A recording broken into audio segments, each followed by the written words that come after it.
A grieving widower shelters twin girls shamed at school. Through music, silence, and quiet love, they build an unexpected family that heals them all. Before we begin, if you believe in the quiet magic of kindness, subscribe, and let's walk this path together. The snow had fallen in long, wind-bent ribbons the night before, layering the roofs of Claremont like frosting on a forgotten cake. It was the kind of snow that made the world sound different, softer, muffled, like someone had put a hand over the town's mouth. Caleb Rowe stepped out of his truck and pulled the collar of his coat higher. The engine ticked behind him, steaming faintly in the morning chill.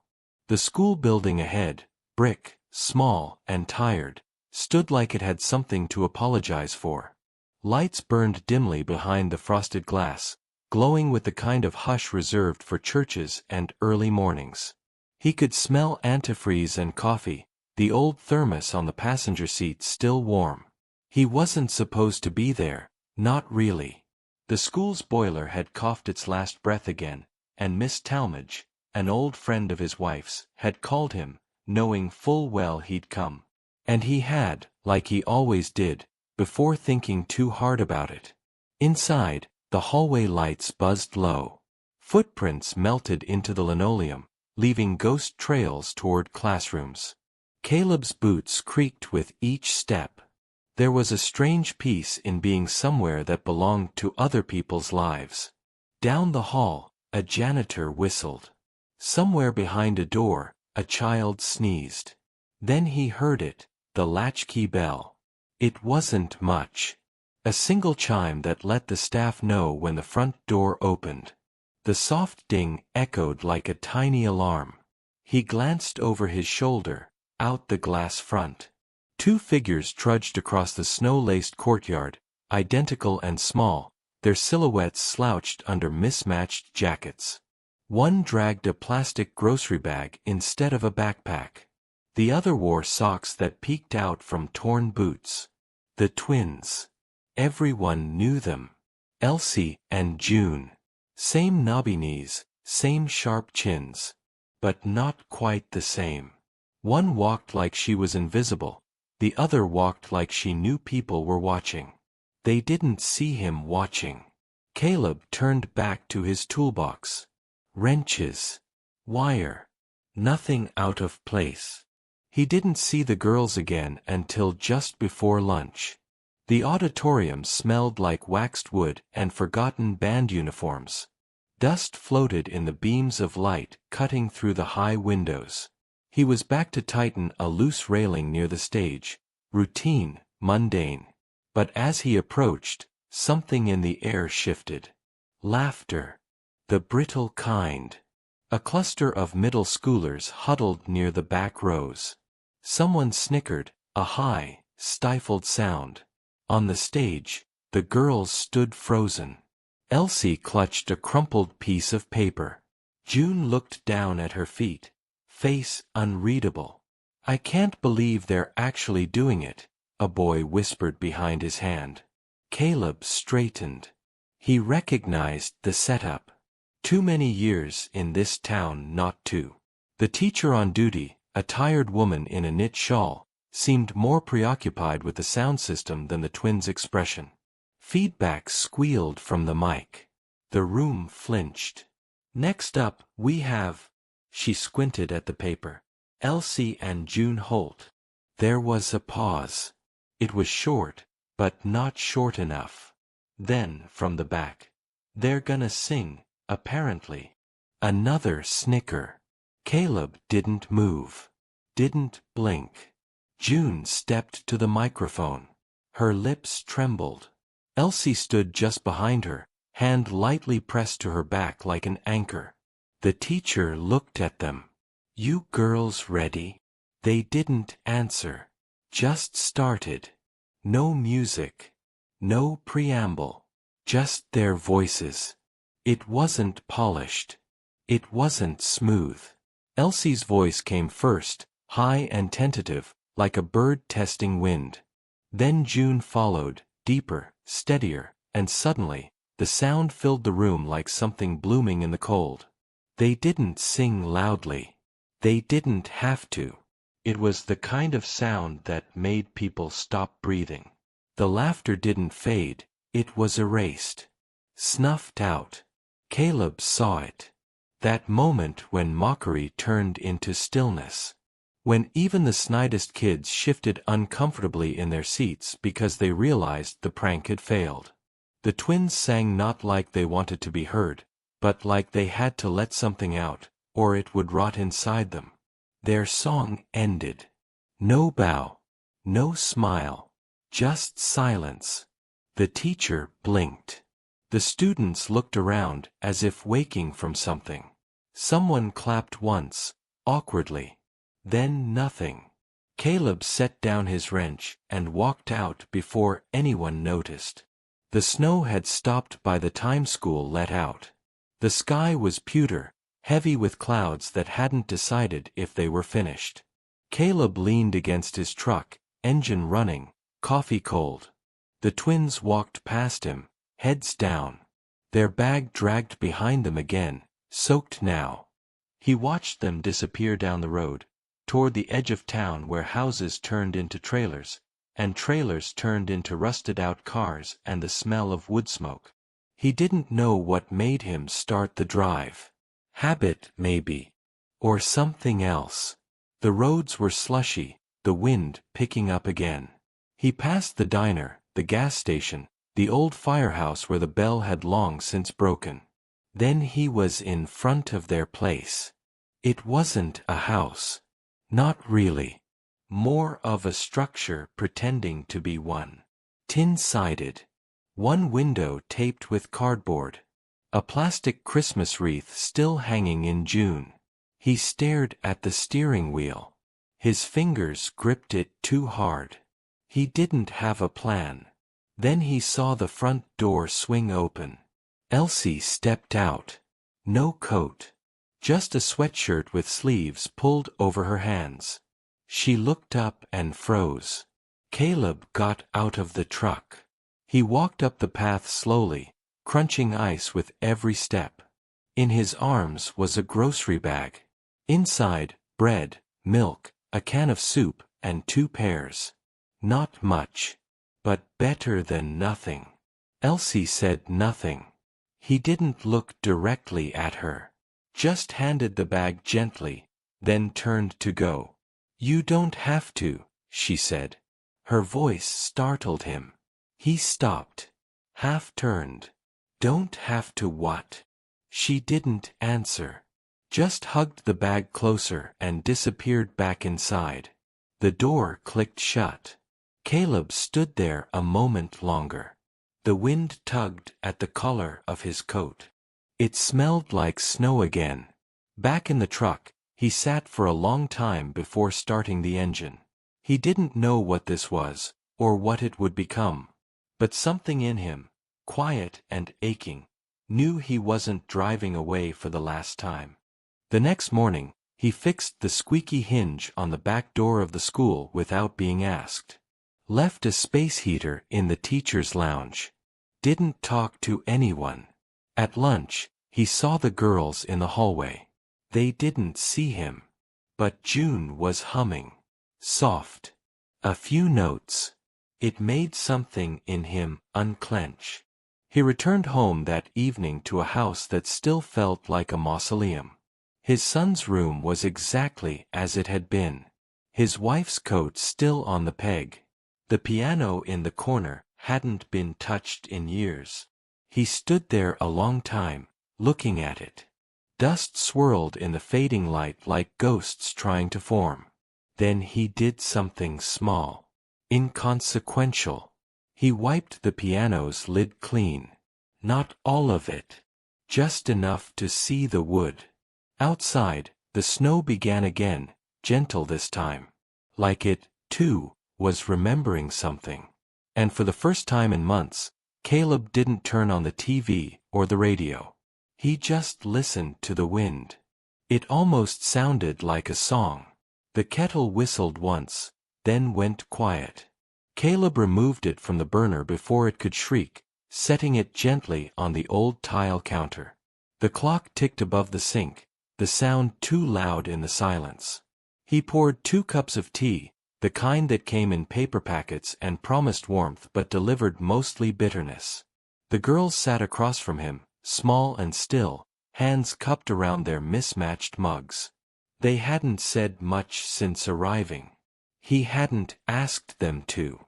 They came because the storm had made their trailer unlivable. Frozen pipes, a collapsed corner of the roof. The social worker, worn and apologetic, had called it temporary placement. But they hadn't called him. The twins had. One afternoon, as sleet hit the windows sideways and power lines bowed with ice, the school's landline rang. June's voice had been quiet but steady. "Our ceiling broke," she said. "You said if we ever needed something." Caleb remembered gripping the phone too tightly. "Yeah," he'd replied. "Come on." Now they were here. In his house. The air felt full of unfamiliar breathing. Elsie reached for the sugar bowl and didn't find any. Caleb watched her pretend she hadn't meant to. "I forgot," he said, rising. "Don't usually use it." He fetched a jar from the cupboard, half empty but enough. She offered a quick nod, like thanks were something best rationed. June wore a sweatshirt that hung past her wrists. Her socks had tiny holes, and one had slipped halfway down her ankle. She hadn't touched her tea. Caleb sipped his own and tried to pretend the silence was comfortable. They'd taken the guest room, the one with 2 twin beds and floral wallpaper faded into fog. It used to be for visiting relatives, none of whom visited anymore. Now it smelled like clean sheets and uncertainty. That first night, Caleb couldn't sleep. He heard the girls whispering. Soft, almost like praying. Not words he could make out. Just the hum of 2 people trying to make the dark feel smaller. He lay awake, staring at the ceiling fan spinning without purpose. In the morning, he made pancakes without asking. Burned the first batch. The girls didn't laugh, but they ate every bite. They folded their napkins when they were done. June even rinsed her plate. He didn't know what he expected. Chaos, maybe. But what he got was quiet. They didn't ask for anything. Not more food. Not help with homework. Not rides. But when he offered, they nodded. Once. They walked like they were trying not to leave footprints. Caleb kept doing what he knew. Repairs. Chores. Routine. He left for the garage each morning and came back to the sound of soft footsteps upstairs, like the house had finally remembered it had a pulse. Then one afternoon, he heard it. A note. Not a melody. Just a single, tentative tone. Off-key and dusty, like breath through a rusted pipe. The piano. He walked down the hall slowly, careful not to make the floorboards groan. Elsie sat on the piano bench, not playing, just staring at the keys like they were bones she might disturb. Her finger hovered again. She tapped another note. A soft frown creased her forehead. She didn't see him. He didn't announce himself. Just watched. That piano hadn't made a sound since. He turned away before the memory could finish. The next day, he fixed the sticking G key. Didn't say anything. Later that week, June left a drawing on the kitchen table. A sketch of a house with a tree out front and 2 birds on the roof. At first, he thought it was just idle scribbling. Then he saw the little mug in the window. The same chipped one he always used. He didn't mention it. Just put it on the fridge with an old magnet shaped like a cow. After 2 weeks, the school called. "Talent night again," said the secretary, her voice syrupy with something unsaid. A few of us wondered, well, the twins really shined last time. Thought they might want to participate again. Caleb didn't answer right away. They said no, of course. the secretary added. But figured, maybe they'd listen to you. He hung up without making promises. That evening, over dinner, he asked gently, "They want singers again?" June didn't look up. Elsie's fork paused midair, then moved again. "We're not doing it," she said quietly. "All right," he replied. No persuasion. Just acceptance. They seemed surprised. "People liked it," June murmured. "I know. They might laugh again." "They might," he said. "Or they might not." Elsie pushed her plate away, not finished. "It's not about them." Caleb nodded. "Didn't think it was." They didn't talk about it after that. But that night, the piano made another sound. Not a full tune. Just chords. Fractured, slow. Like someone walking a path with their eyes closed, hoping not to trip. Caleb listened from the hallway, leaning against the wall, hands in his pockets. And for the first time in years, he hummed. Just quietly. To himself. Out of tune. Days bled into each other. March arrived with sleet and the promise of spring that never came. The girls stayed. The social worker checked in, frowned at the small bedroom, the shared dresser. But when Caleb offered to make the arrangement formal, she didn't object. "They're doing better," she said. "Wherever they were before. Well, this is better." Better. It was a word Caleb had stopped aiming for. One afternoon, he found Elsie on the porch, writing in a small notebook. She tried to hide it, but not fast enough. He saw one line. "If we disappear, will anyone notice?" He didn't ask. Just went inside and baked a pie he hadn't made since his wife's birthday. It burned around the edges. June said it was perfect anyway. The days grew longer. The house warmed, not from the heater but from small things. Socks left on the stairs, a toothbrush on the bathroom sink, 2 jackets by the door. The piano gained courage. Sometimes, late at night, the girls would play together. Nothing grand. Just lullabies in disjointed harmony. Caleb never joined. But he always listened. One Friday, he returned home to find a music sheet on the piano. Handwritten. Smudged with eraser marks. A simple melody, halting, but hopeful. No one claimed it. He framed it and hung it above the instrument.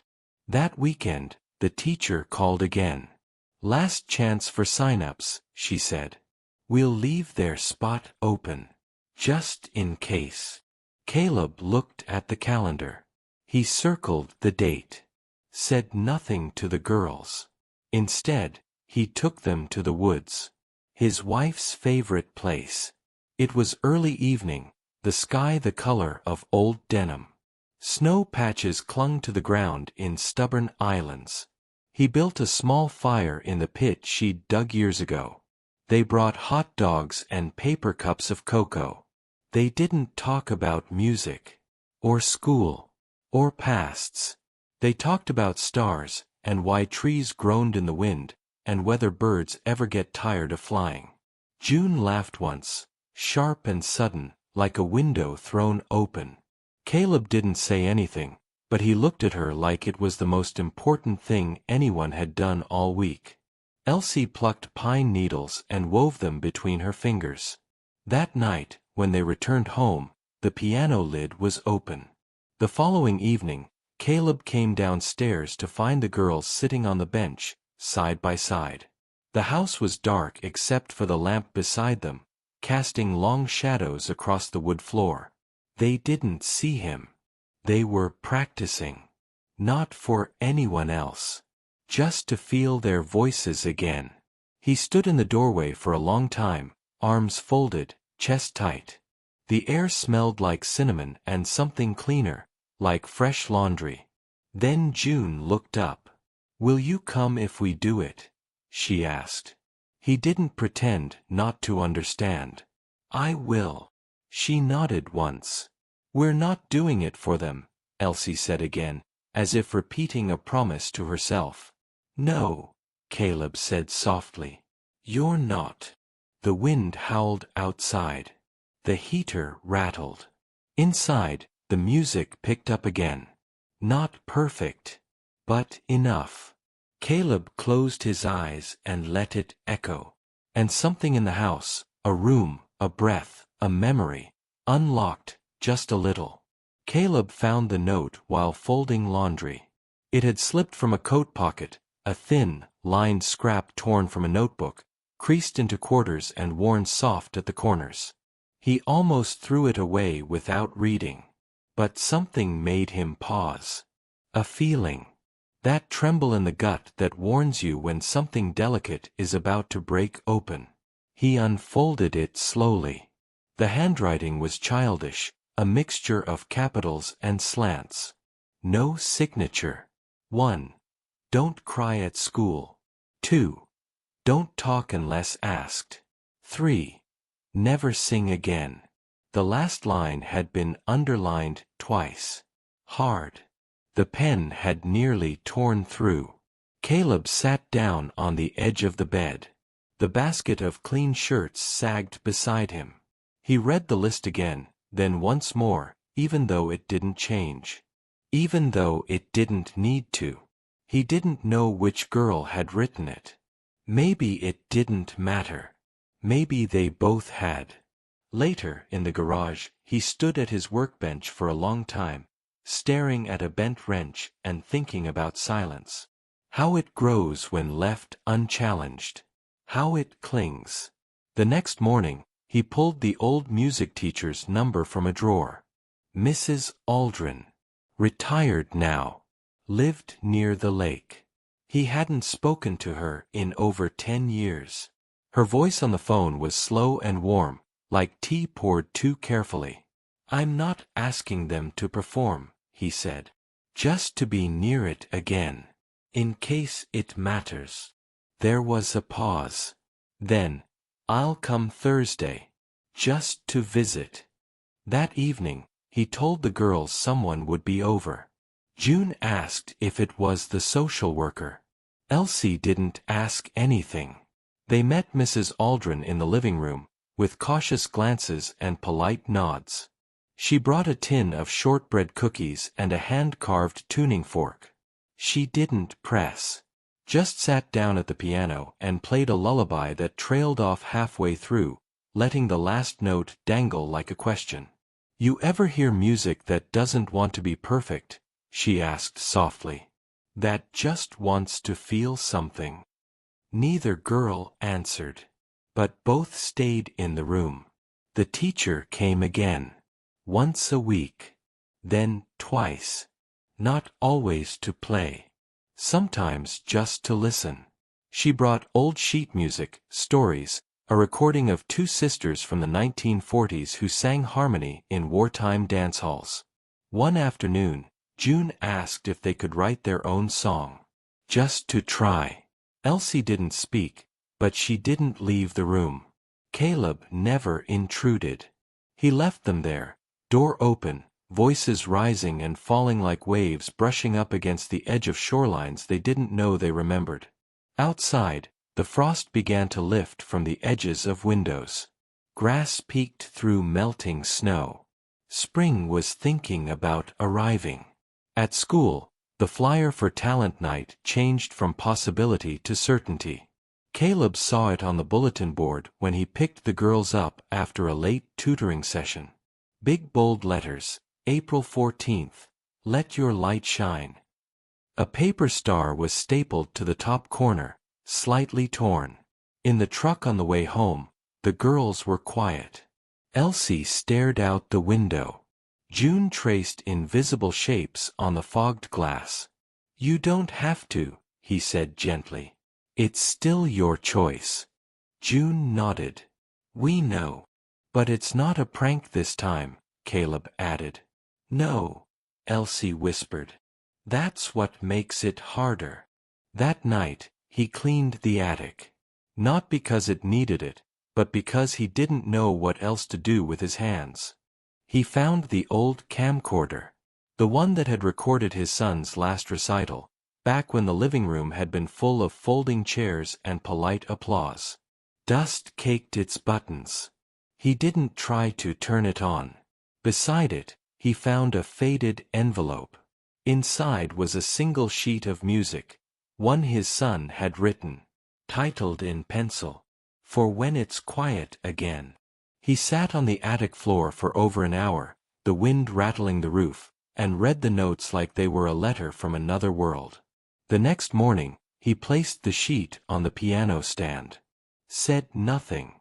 Later, he noticed June had copied it into her sketchbook, each bar drawn with careful lines and little hearts for rests. The girls didn't talk about performing.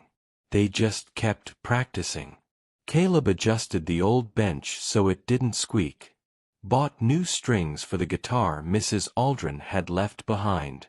He didn't ask questions. Just made things ready. The day before the performance, Elsie asked him to walk them to school. He didn't usually. They were old enough. But that morning she stood at the door, jacket already zipped, and simply said, "Could you?" The air was crisp, a whisper of winter still clinging to the breeze. Birds moved cautiously through trees, as if unsure if it was safe to sing again. Halfway there, Elsie stopped on the sidewalk. June paused beside her. "People are going to watch us," she said. "Not because they're waiting for us to mess up, but because they want to see us do something right." Caleb said nothing, just nodded. "That's harder," she added. "I know." She adjusted her backpack, and they kept walking. The auditorium was full before the lights dimmed. Caleb sat in the back, where he always sat, close to the exit, far from the noise. He recognized a few parents, a handful of teachers. No one looked at him for long. Backstage, the girls waited. The music teacher was there, her hands folded tightly in her lap, eyes closed like in prayer. Elsie's hands trembled. June reached out and held them. They walked onto the stage together. Not holding hands, but close enough to share the same breath. No one laughed. No one even whispered. Caleb leaned forward slightly. The house was that quiet. Elsie stepped to the mic first, cleared her throat, looked down, then up. Not into the crowd. Just toward the rafters, as if someone was waiting up there. Then she sang. June joined her before the first verse ended. The melody wasn't sharp or sweet, it was something better, true. Their voices braided together like rivers running toward the same sea. Not flawless, but full. The song they sang was simple. Written in the kitchen. Rehearsed in the hallway. It was about warmth. And doors that stay open. And what it means to be heard even when you thought no one was listening. When they finished, the audience didn't move. Not at first. Then a sound rose, not clapping, not shouting. Just silence. Held. The kind people give when they're afraid applause might shatter what just happened. Caleb's breath caught. And then the room exhaled. He didn't clap. Just smiled. The kind of smile that only lives in the corners of the mouth. The kind you save for moments that make things whole. After the show, the girls didn't rush off stage. They walked calmly. Together. Heads high, shoulders straight. Not triumphant. Just right. Back home, they left their shoes at the door without being told. June headed upstairs with her sketchbook. Elsie lingered. "You knew we could do it," she said. Caleb leaned against the doorway. "I didn't know anything. But I hoped." She smiled, just slightly. "It's not over. Singing once doesn't fix everything." "No," he agreed. "But it opens something." She turned toward the stairs, then paused. The song you left on the piano, did your son write it? He hesitated. He did. She nodded slowly. It helped. Her footsteps faded. The house creaked like it was settling into itself. Caleb stood alone in the living room for a while. The piano glowed in the lamplight. The framed music sheet above it looked smaller now, less like a monument, more like a doorway. The silence in the room had changed. It wasn't the silence of grief anymore. It was the silence that follows a song. The kind that waits, open, patient, for whatever comes next. Spring arrived slowly, like someone waking from a long, complicated dream. The trees outside Caleb's house were no longer bare, but cautious, their new leaves pale and curled, like fingers testing light for the first time. The snow that had defined the season of change melted quietly, leaving behind earth that was soft underfoot and heavy with promise. Rain came often, drumming gently against the windows, not to be feared, but listened to. The world felt tentative, as if it were relearning how to breathe. So did they. The twins had been living with Caleb for 4 months. What had started as emergency shelter had settled into something that didn't ask for definitions. No papers were signed yet, but the rooms were full. The house remembered how to hold footsteps, how to echo voices, how to carry the smell of shampoo and wet laundry and pencil shavings. The upstairs hallway held signs of life now. Backpacks leaned against walls, socks gone rogue under chairs, a scribbled reminder taped to the mirror. Today matters. Don't forget.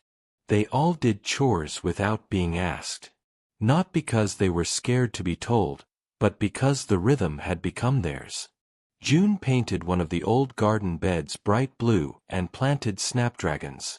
Elsie took over sorting the mail, and always handed Caleb the bills with a solemn little nod, as if presenting a royal decree. They ate dinner together, mostly in silence, but the silence had changed its shape. It wasn't hollow anymore. It had texture. At night, music still filled the house. Not every night, but enough.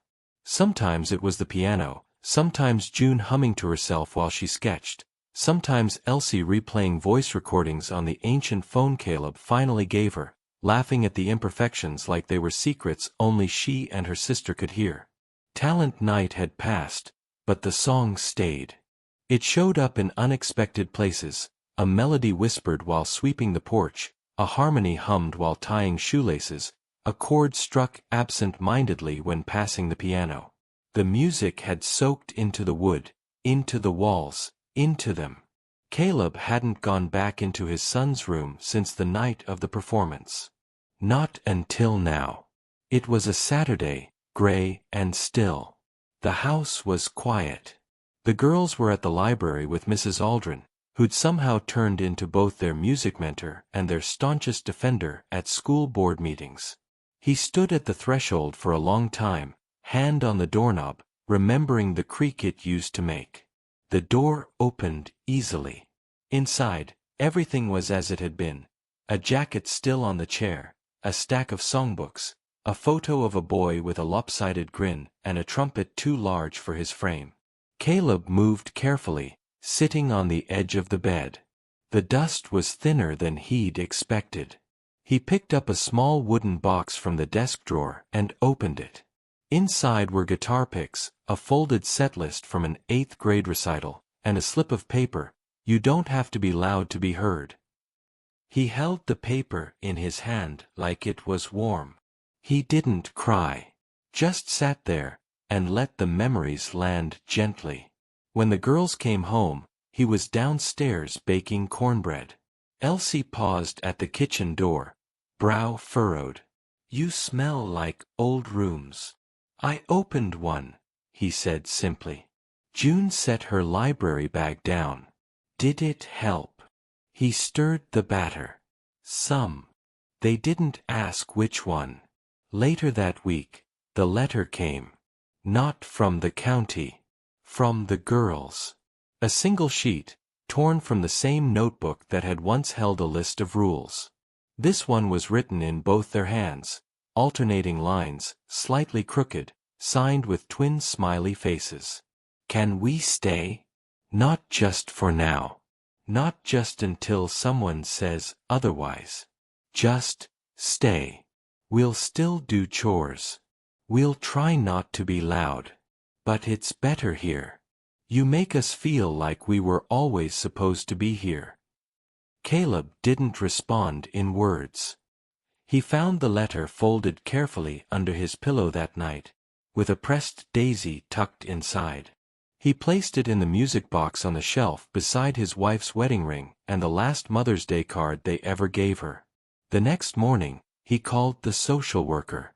Paperwork took time. It always did. But the process didn't scare him anymore. They had already done the hard part, building something out of near nothing. In May, Elsie received a small scholarship to attend a summer vocal camp 2 towns over. She didn't want to go unless June could come too. Caleb offered to drive them every morning. The drive became its own ritual. 20 minutes of open road, music on low, the windows cracked to let in the smell of fields and lake water. The 3 of them made a game of counting yellow cars. Elsie always won. One evening, on the way back, they passed a couple sitting on a porch swing. Caleb watched the way the man leaned just slightly toward the woman, how nothing else about him moved, and realized with a start that he'd been smiling for over a minute without noticing. He bought a new chair for the porch that weekend. When he sat in it, June handed him her latest drawing, a home with 3 windows lit, and music notes rising from the chimney like smoke. Caleb framed it and hung it in the entryway. In early June, the church asked if the girls would sing at the Sunday picnic. Not on stage. Just a song while people set up folding tables and stirred lemonade. They agreed. There was no microphone, no script, no perfect acoustics. But their voices carried. Not loud. Just enough. Old men paused mid-sentence. Children stopped chasing each other. A woman dropped her serving spoon into the coleslaw. It wasn't awe. It was recognition. A reminder of something they'd forgotten how to want. Afterward, someone called out, "Who are they?" Caleb, without thinking, said, "My girls."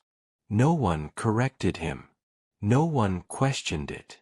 In July, they painted the spare bedroom. The floral wallpaper came down. The twins picked a soft sage green, and June drew little vines on the closet door in pencil. They didn't split the room. They made it whole. 2 desks. 1 bookshelf. A corkboard filled with sheet music, receipts from the diner, a photo of them holding cornbread like it was a trophy. One evening, the power flickered out mid-storm. The house went dark and quiet except for the rain and Caleb's slow footsteps as he lit candles one by one. The living room glowed gold. The girls were already at the piano. They didn't speak. Just started playing. A familiar tune, rearranged with new chords. It took him a moment to recognize it. His son's composition. Changed. Evolved. Still his, and not. They played it once. Then again. And on the 3rd round, Caleb joined. Not with a voice. Just a hum. Low. Broken in places. But there. When the last note faded, no one moved. No one said good night. They just sat, listening to the silence afterward, rich with everything they hadn't lost. Later that night, Caleb wrote a letter. He didn't give it to anyone. He folded it and placed it beside the first one. 3 words written in blocky letters. "You can stay." He didn't need to sign it. They already knew. And somewhere between the candlelight and the quiet that followed the song, the house breathed a little deeper. As if it, too, had found its family. If this story touched you, subscribe or share where you're watching from.